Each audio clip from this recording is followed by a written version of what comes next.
اب آئیے بسم اللہ الرحمن الرحیم. اب یہ سورہ بقرہ شروع ہو رہی ہے.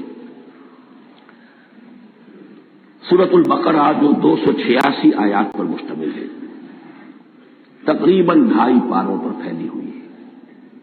ہر شخص جانتا ہے کہ قرآن حکیم کی حجم کے اعتبار سے سب سے بڑی سورت ہے، لیکن یہ معاملہ صرف حجم کا نہیں ہے. نبی اکرم صلی اللہ علیہ وسلم نے اسے سنام القرآن قرار دیا ہے. آپ نے فرمایا لکل شیء سنام، ہر چیز کی ایک چوٹی ہوتی ہے، جیسے اونٹ کا کوہان ہوتا ہے. وسنام القرآن البقرہ، سنام القرآن، قرآن کی چوٹی جو ہے وہ سورۃ البقرہ ہے.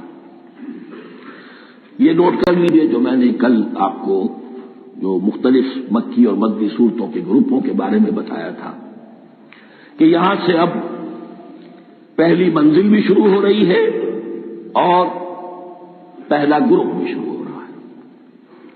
اور اس کے ساتھ جو اگلی صورت آئے گی وہ اس کا جوڑا ہے، سورہ آل عمران، جس کی سب سے نمایاں علامت یہ نوٹ کیجیے، یہ بھی الف لام میم سے شروع ہوئی، اگلی بھی الف لام میم سے شروع ہوگی.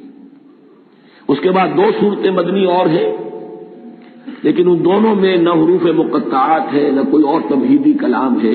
براہ راست خطاب سورہ نساء میں یا ایھا الناس اور سورہ مائدہ میں یا ایھا الذین آمنوا، کوئی تمہیدی بات نہیں، کوئی حروف مقطعات نہیں، براہ راست خطاب. وہ ایک جوڑا ہے سورہ نساء اور سورہ مائدہ، اور یہ ایک جوڑا ہے سورہ بقرہ اور سورہ آل عمران.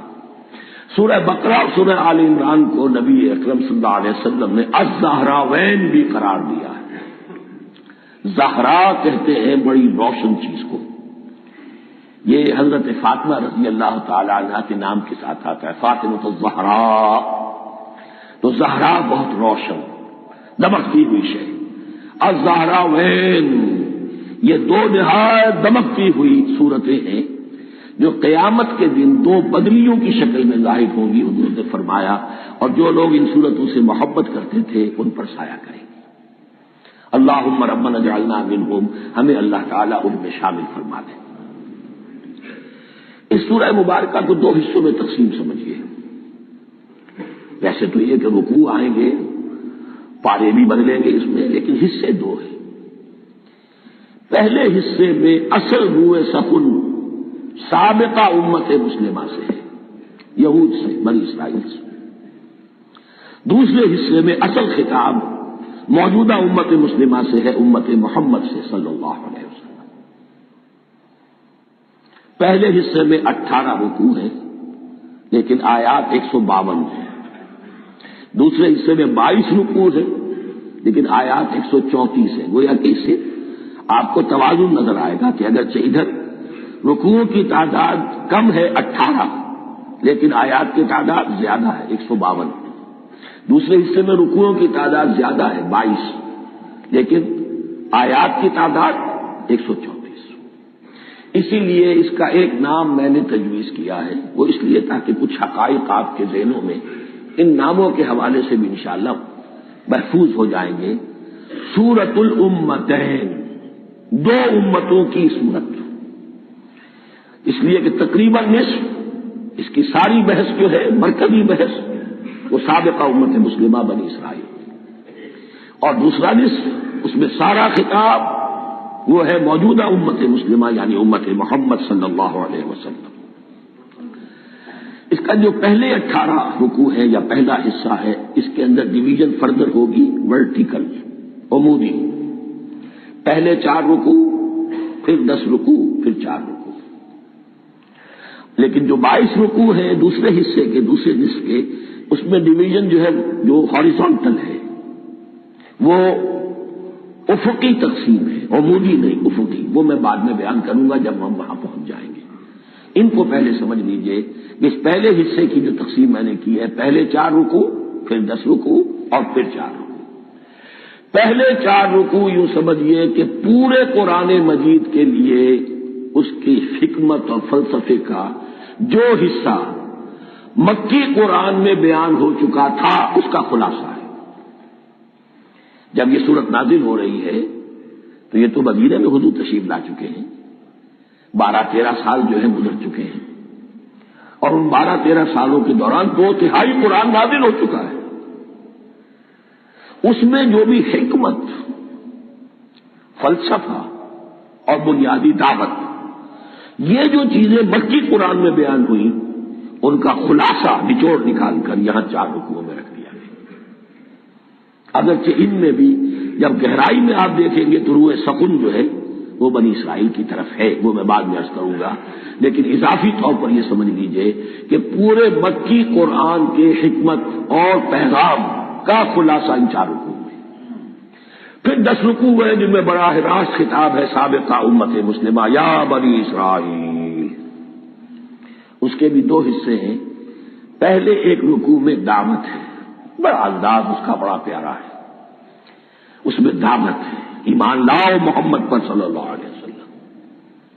اور اس کے بعد 9 رکوع ہیں ملامت کے، ملامت، تنقید، تم نے یہ کیا اور یہ کیا اور یہ کیا، ہم نے یہ احسان کیے، یہ احسان کیے، یہ احسان کیے، تم نے یہ ناشکری کی، یہ ناشکری کی، یہ ناشکری کی۔ اور اس سب کا نتیجہ آخری 4 رکوعوں میں ہے کہ اب تمہیں اس منصب سے معزول کیا جا رہا ہے جس پر تم 2000 برس تک فائز رہے، اور تمہیں ہٹا کر اب ایک نئی امت محمد کی شکل میں جو وجود میں آ چکی ہے صلی اللہ علیہ وسلم، اسے اس پر فائز کیا جا رہا ہے۔ اور اس کی علامت کے طور پر جسے میں کہا کرتا ہوں کورونیشن، تاج پوشی، ایک امت معذور، دوسری امت اس کا نصب ہو رہا ہے، اس کی تاج پوشی کے لیے سمبل، علامت کیا ہے؟ قبلہ تحویل۔ وہ قبلہ یروشلم سابقہ امت کا قبلہ اب ادھر رخ نہیں ہوگا، اب اہل توحید کا قبلہ یہ مکے کی طرف ہوگا، بیت اللہ کی طرف ہوگا۔ تو تحویل قبلہ کا مضمون ہے جو ان 4 رکوعوں میں آتا ہے۔ تو یہ میں نے تھوڑی سی تمہید جو ہے آپ کے سامنے رکھ دی ہے۔ اب بسم اللہ کیجیے۔ بسم اللہ الرحمن الرحیم، الف لام میم۔ الف لام میم یہ حروف مقطعات ہیں، یہ علیحدہ علیحدہ پڑھے جاتے ہیں، علم نہیں پڑھ سکتے اس کو۔ الف لام میم، ہا میم، ہا علیحدہ، میم علیحدہ، اگر لکھے ہوئے ہوتے جڑے ہوئے، کاف ہا یا عین صاد لکھے ہوئے جڑے ہوئے پڑھے جائیں گے علیحدہ علیحدہ، قطع علیحدہ کرنا۔ تو حروف مقطعات، ان کے بارے میں ایک بات تو جو ہے اجماعی ہے، سب کے نزدیک مسلم ہے، ان کا کوئی حتمی مفہوم اور ان کے حتمی معنی کسی کو معلوم نہیں سوائے اللہ اور اس کے رسول کے۔ اس معنی میں یوں بھی کہا گیا یہ کوڈ ورڈز ہیں، جیسے کہ کوئی میسیجز جو ہیں ادھر ادھر بھیجے جاتے ہیں، سیکرٹ میسیجز، تو کچھ کوڈ ورڈز ہوتے ہیں جس سے سمجھ میں آتا ہے کہ یہ بات واقعتاً صحیح سورس سے آ رہی ہے، واللہ عالم۔ لیکن اس کا کوئی مفہوم اور اس کے معنی جو ہے وہ اتفاق اس پر ہے، اگرچہ بعض حضرات نے کچھ اپنی سی کوشش کی ہے، کچھ مفہوم جو ہے بنانے کی، وہ اپنی جگہ پر ہے، لیکن یہ کہ کسی حضرت عبداللہ ابن عباس رضی اللہ تعالی عنہما نے بعض ایسی کوششیں کی ہیں، لیکن ان کی رائے کو بھی ان کی ذاتی رائے سمجھا گیا ہے، امت نے اسے قبول نہیں کیا۔ اجماع اور کنسنسس اسی پر ہے کہ اس کے معنی اور مفہوم کسی کو معلوم نہیں سوائے اللہ اور اس کے رسول۔ البتہ بعض چیزیں ایسی ہیں کہ وہ اگر نوٹ کر لی جائیں تو شاید آئندہ ہے اس میں کچھ راز کھلنے کے امکانات پیدا ہو جائیں۔ دیکھیے عربی زبان کے جو الفابیٹس ہیں ان کی تعداد 29 ہے یا 28 ہے، میں بتا چکا ہوں۔ الف اور حمزہ کو ایک سمجھے تو 28 ورنہ 29۔ پہلی بات یہ نوٹ کیجئے، قرآن حکیم کی 114 سورتوں میں سے 29 سورتوں میں ان کے شروع میں یہ حروف مقطعات آئے۔ دوسری بات یہ کہ اس میں 28 کا حصہ کیجئے تو 14 استعمال ہوئے، 14 نہیں استعمال ہوئے، بالکل آدھی تعداد استعمال ہوئی ہے۔ تیسرے یہ کہ جو شروع اور آخر اور درمیان 3 حصوں میں تقسیم کر دیجئے آپ، 9 9 9 پلواڑی 27، ایک طرف 10 رہ جائیں گے۔ پہلے حصے میں سے بہت کم حروف لیے گئے، بہت کم۔ آخری حصے کے تقریباً تمام حروف ہیں، تقریباً۔ درمیانی حصہ وہ ہے کہ جس میں آپ نے دیکھا ہے کہ عربی میں جوڑوں کی شکل میں ہے، صاد ضاد، فرق کیا ہے نقطے کا، سین شین، فرق کیا ہے نقطوں کا، را زا، فرق کیا ہے نقطے کا۔ تو جو بھی نقطے والا لفظ ہے وہ نہیں لیا گیا، اور جو بغیر نقطے کے غیر منقوط ہے وہ لیا گیا۔ پھر اس میں 3 صورتیں ہیں جن میں ایک ایک حرف آیا ہے، سورہ قاف، سورہ نون، سورہ صاد۔ پھر صورتیں ہیں جن میں 2 آئی ہیں، جن میں 3 آئے ہیں، پھر 4 آئے ہیں۔ 2 ہی صورتیں ہیں جن میں 4 ہیں، اور 2 ہی صورتیں جن میں 5 ہیں۔ تو یہ ہے صرف یوں سمجھیے کہ اعداد و شمار۔ اس کے حوالے سے کچھ آدمی غور کرے تو شاید کوئی بات نکلے۔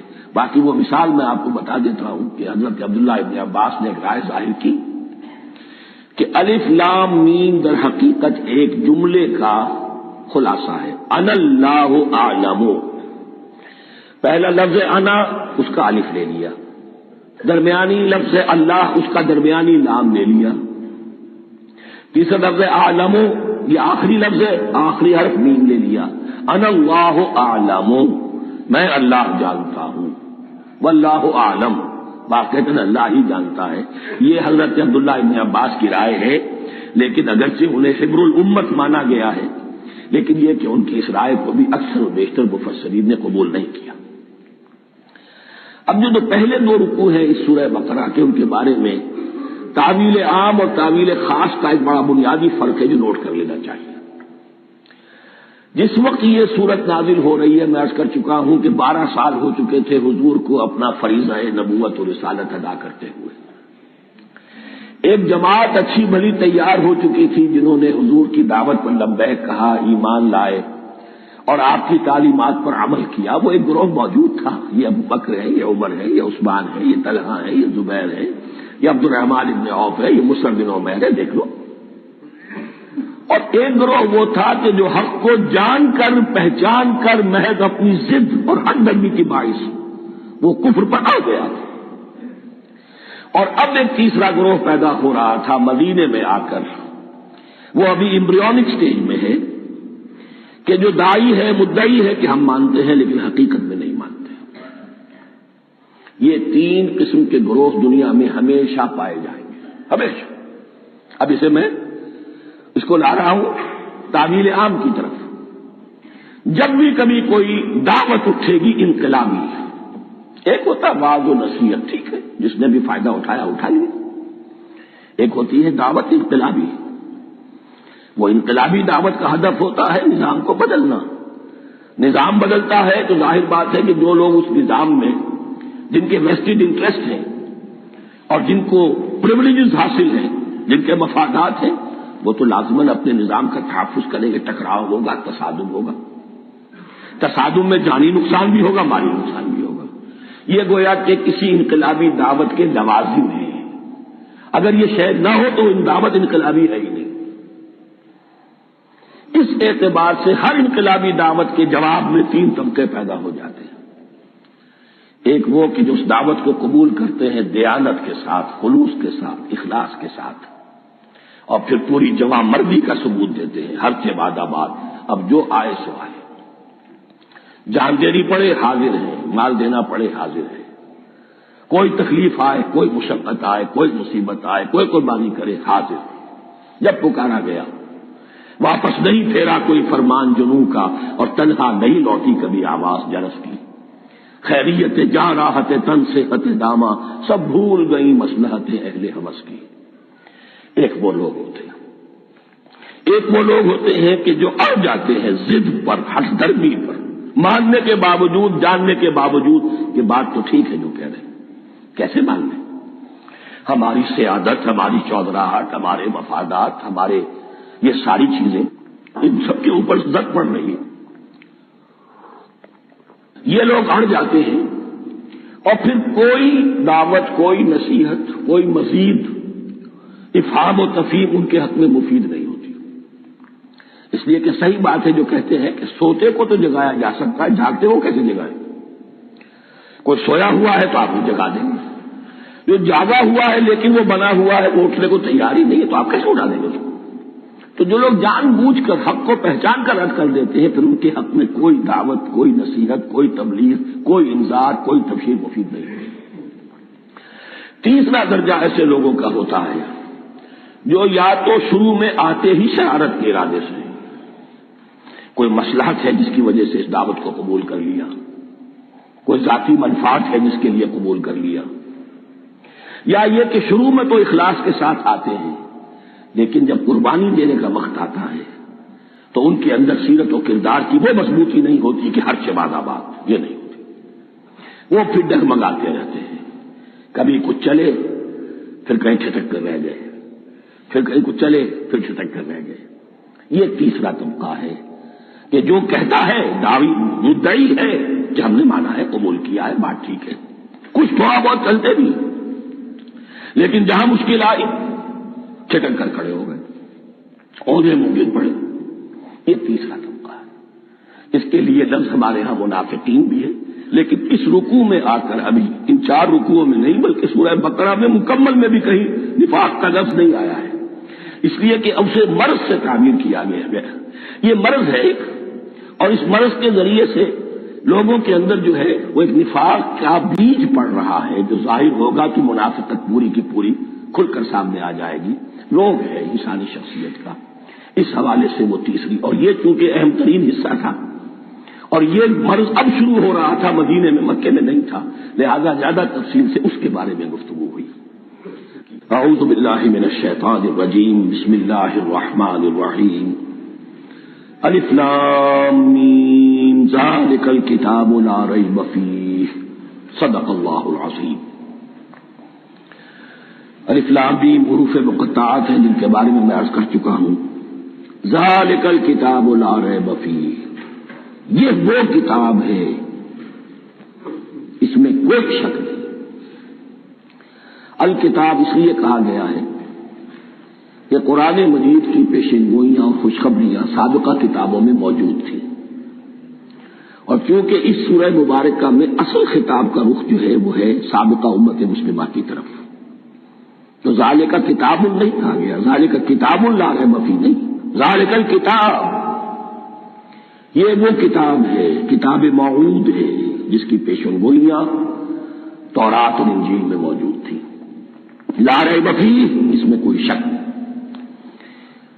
حرف اورا ریب نئے، تبدیل نئے، یہی الفاظ آئے ہیں سورہ سجدہ کے شروع میں بھی، الف لام میم تنزیل الکتاب لا ریب فیہ رب العالمین، لا ریب فیہ من رب العالمین، فیہ ھدی للمتقین۔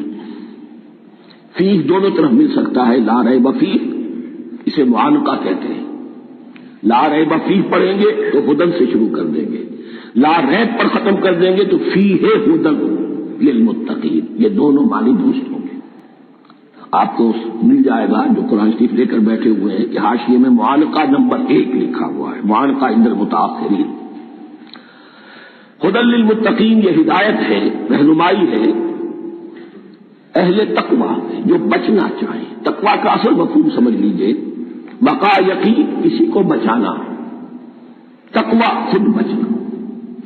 جن لوگوں کے اندر فطرت سلیمہ ہوتی ہے ان میں اخلاقی حص موجود ہوتی ہے، وہ بری چیز سے بچنا چاہتے ہیں، بھلی کو حاصل کرنا چاہتے ہیں۔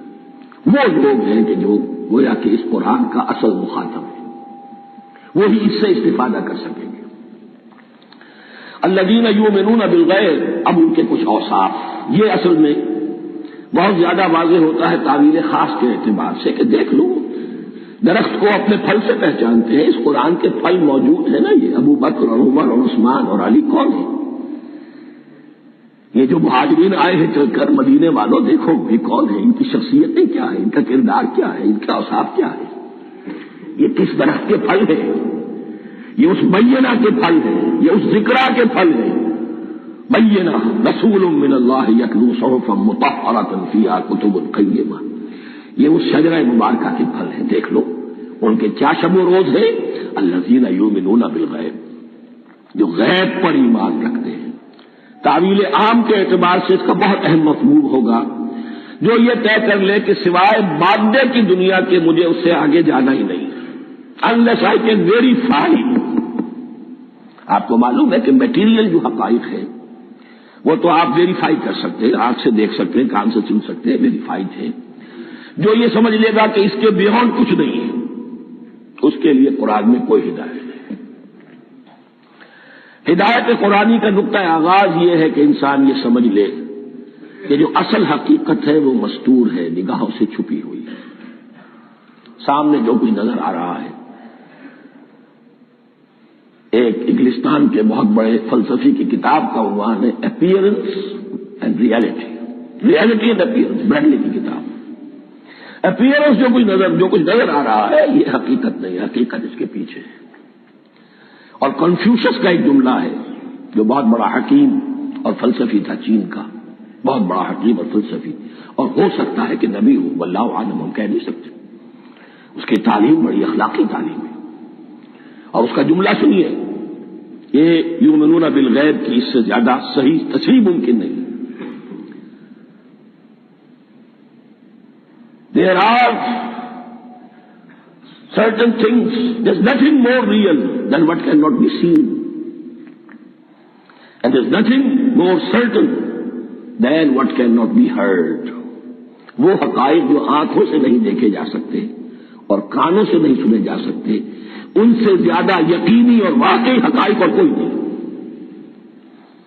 There's nothing more real than what cannot be seen, and there's nothing more certain than what cannot be heard. الذین یؤمنون بالغیب ویقیمون الصلاۃ، نماز قائم کرتے ہیں، ومما رزقناہم ينفقون، اور جو کچھ ہم نے انہیں دیا ہے اس میں سے خرچ کرتے ہیں، خیر میں، بھلائی میں، نیکی میں، ابناء نو کی حاجات کو رفع کرنے میں، لوگوں کی تکلیفیں دور کرنے میں، خود اللہ کے لیے، اللہ کی رضا جوئی کے لیے، اللہ کو قرض حسنہ دیتے ہوئے۔ والذین یؤمنون بما انزل الیک وما انزل من قبلک، اور وہ کہ جو ایمان رکھتے ہیں اس پر بھی جو آپ پر نازل کیا گیا ہے محمد صلی اللہ علیہ وسلم، اور اس پر بھی کہ جو آپ سے پہلے نازل کیا گیا۔ یہ بہت اہم الفاظ ہے، اس لیے کہ عام طور پر آج کل ہمارے ہاں یہ خیال پھیلا ہوا ہے کہ یہ تورات اور انجیل کے پڑھنے کا کوئی فائدہ نہیں، کوئی ضرورت نہیں، کوئی ضرورت نہیں کی حد تک تو شاید بات صحیح ہو، لیکن کوئی فائدہ نہیں، یہ بالکل غلط ہے۔ یہ ابتدا ہے قرآن کی، اس قدر اہتمام کے ساتھ کہا جا رہا ہے، ایمان صرف قرآن پر نہیں، اس پر بھی کہ جو اس سے پہلے نازل کیا گیا۔ اور سورہ نساء کی آیت، اور سورہ نساء نازل ہوئی ہے کہیں جا کر سن 6 ہجری میں، یا ایھا الذین آمنوا آمنوا باللہ ورسولہ والکتاب الذی نزل علی رسولہ والکتاب الذی انزل من قبل۔ تو اس سے ایمان جو ہے تورات پر اور انجیل پر اور زبور پر اور صحف ابراہیم پر، اجمالی ایمان کی جو اہمیت ہے اس کو اچھی طرح سمجھ لیجیے۔ البتہ یہ ہے کہ چونکہ ہم سمجھتے ہیں اور جانتے ہیں کہ ان کتابوں میں تحریف ہو گئی ہے، لہذا ان کتابوں کی کوئی شے قرآن پر حجت نہیں ہوگی۔ جو چیز قرآن سے ٹکرائے گی ہم اس کو رد کر دیں گے، ان کتابوں کی کسی شے کو دلیل کے طور پر نہیں لائیں گے۔ لیکن جہاں قرآن مجید کی کسی بات کی نفی نہ ہو رہی ہو تو بہت سے حقائق ہمیں ان کتابوں ہی سے ملتے ہیں۔ انبیاء کے مابین جو زمانی ترتیب ہے، کرونالوجیکل آرڈر جو ہے، وہ تو ہمیں تورات سے ملتا ہے، قرآن میں تو نہیں۔ قرآن میں کبھی حضرت نوح کا ذکر بعد میں ہے، حضرت موسیٰ کا پہلے، وہ بات تو کسی اور پہلو سے ترتیب آتی ہے، لیکن وہاں ہمیں تاریخ ملتی ہے ابراہیم کی، اسحاق کی، یعقوب کی، انبیاء بنی اسرائیل کی، موسیٰ کی، عیسیٰ کی، یہ ساری چیزیں۔ تو اس کی اہمیت جو ہے اس کو سمجھ لیجیے۔ والذین یؤمنون بما انزل الیک وما انزل من قبلک وبالآخرۃ هم یوقنون، آخرت پر وہ یقین رکھتے ہیں۔ نوٹ کرنے والی بات کیا ہے کہ باقی سب چیزوں کے لیے لفظ ایمان آیا، آخرت کے لیے ایقان کیوں؟ واقع یہ ہے کہ انسان کے عمل کے اعتبار سے سب سے زیادہ مؤثر شے ایمان بالآخرہ ہے۔ ایمان بالآخرہ ہے تو عمل سیدھا رہے گا کہ ہاں مجھے جواب دہی کرنی ہے، جانا ہے، اٹھنا ہے، اللہ کے حضور حاضری ہے۔ اگر یہ یقین ہے تو عمل صحیح ہوگا۔ اس میں کمی ہو گئی تو توحید جو ہے وہ بھی بس ایک عقیدہ، ایک ڈوگما بن کے رہ جائے گی۔ ایمان بالرسالت بھی بدعات کو جنم دے گا، عید میلاد نبی بنا لیجئے اور کچھ عشقیہ اشعار کہہ دیجئے، نعتیہ اشعار کہہ دیجئے، اللہ اللہ خیر صلی اللہ، یہ ایمان بالرسالت کے مظہر ہوں گے۔ عمل انسان کا درست ہوتا ہے آخرت کے یقین کے ساتھ. وبالآخرۃ هم یوقنون، آخرت پر انہی کا یقین ہے، انہی کا یقین ہے. یہ حصر بھی ہے اس اعتبار سے کہ یہودی میں مدعی تھے کہ ہم آخرت پر یقین رکھتے ہیں، یہاں کنٹراسٹ دکھایا جا رہا ہے آخرت پر یقین رکھنے والے یہ لوگ ہیں. اور تعویل خاص کے اعتبار سے وہ لوگ موجود ہیں تمہاری نگاہوں کے سامنے. 13 برس کی محنت کی کمائی محمد رسول اللہ صلی اللہ علیہ وسلم کی اس کتاب کی یتلو علیہم آیاتہ ویزکیہم ویعلمہم الکتاب والحکمہ، اس کا جو نتیجہ ہے وہ تمہارے سامنے.